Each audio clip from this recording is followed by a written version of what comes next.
Kuasa hukum korban pemukulan meminta kepada penyidik untuk terus dilakukan pengembangan penyidikan. Jika sebelumnya polisi menahan Fadila alias Datuk yang melakukan pemukulan, kuasa hukum korban berharap polisi bisa memproses siapapun pihak yang terlibat di dalam perkara ini secara hukum. Kuasa hukum korban menjelaskan jika kembali dari kronologis awal, patut dipertanyakan siapa yang membawa sopir tersebut dan ikut dalam perbincangan sebelum pemukulan. Dalam hal ini, yang membawa tersangka adalah ibundanya Lady. Ibundanya Lady dipastikan mengetahui betul watak tersangka, yakni sopir, bahkan disebut sebagai keluarga. Ridho, kuasa hukum dari Lutfi, mengharapkan siapapun pihak terlibat dalam perkara ini diproses secara hukum.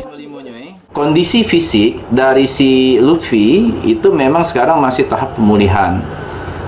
Yang mukanya itu kan seperti kawan-kawan lihat tuh kan, dilakukan pemukulan dengan cara sangat membabi buta. Dalam satu peristiwa 3 kali loh pemukulan terhadap Lutfi itu.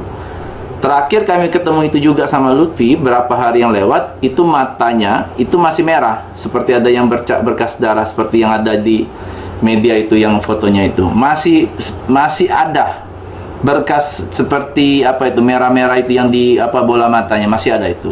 Itulah efek akibat dari perbuatan itu sampai saat ini masih. Dari Palembang, Firdaus Ainus melaporkan.